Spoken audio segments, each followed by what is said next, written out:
If there was one word that was said over and over again as a way of distracting the American people, and certainly Donald Trump during his first term as President of the United States, it was the R word over and over again. New fallout tonight in the Russia investigation. Russians. Well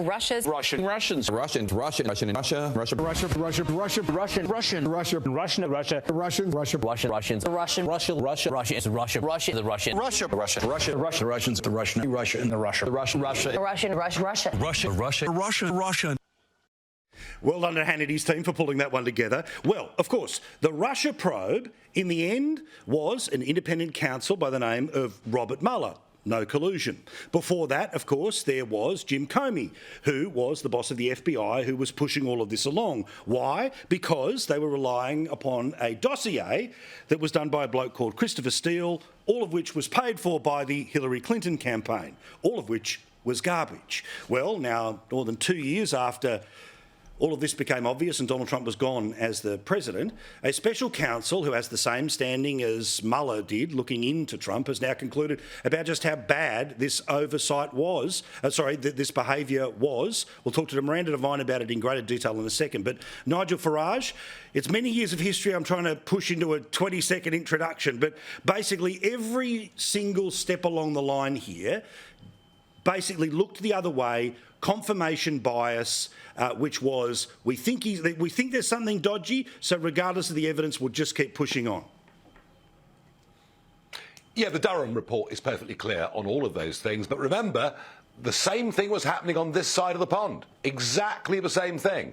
I was under investigation by the FBI.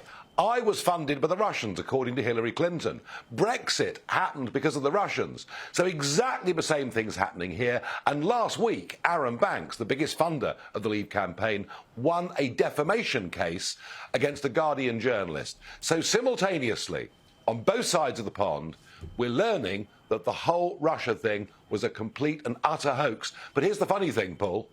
It barely gets an inch in the newspapers compared to the front pages that it had for years. Yeah, correct. And and that's frankly the way that they want it to work.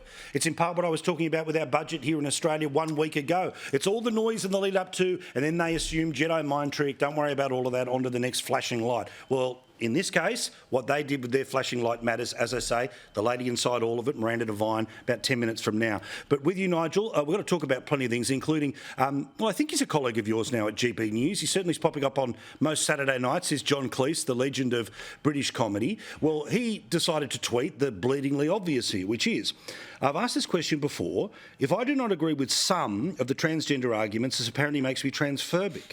So, if they do not agree with some of my opinions, does that make them Cleese-phobic? Or does the hatred only flow in one direction? Sadly, we all know the answer.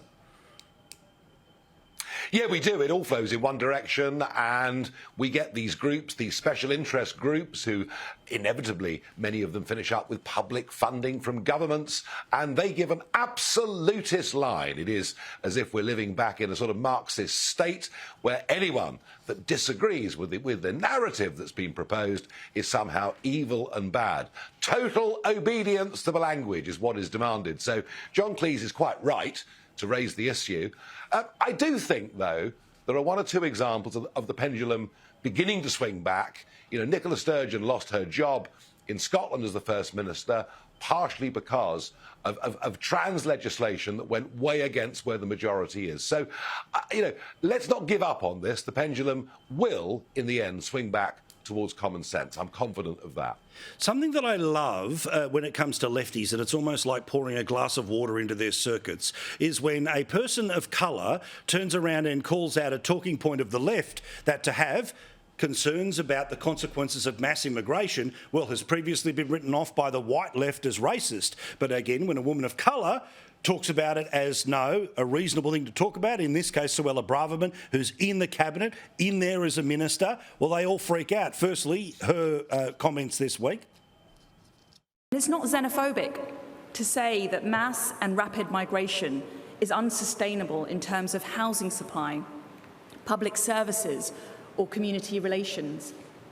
Nor is it bigoted to say that we have too many asylum seekers in this country for whom we have insufficient accommodation, that absorbing more and more people means building more and more homes, is another one of those unfashionable facts that the Open Borders Brigade would say means we're starting a culture war.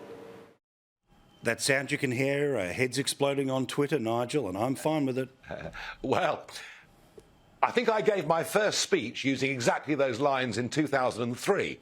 And I made this a major part of my political campaign leading up to the Brexit referendum, that we had to get control of our borders, we had to reduce the massive inflow, the massive net inflow into our country every year. Otherwise, people can't get houses, can't see a doctor, can't travel anywhere because the roads are clogged, and our quality of life diminishes. So I'm pleased that the Home Secretary is standing up and saying those things. Only problem is, she's the Home Secretary for a political party who've been in power now for 13 years, who've totally failed to control, firstly, the small boats over the English Channel, secondly, the numbers legally coming into Britain, and, frankly, there are millions of us who voted Brexit who now feel the Conservatives have failed us on this.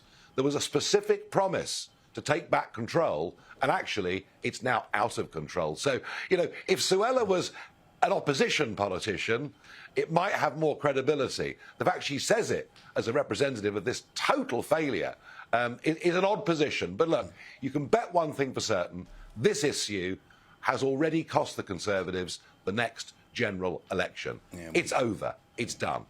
I'm with you. Thank you, Nigel. Look forward to seeing you on GB News, finding you in all your usual places, but most importantly here next week.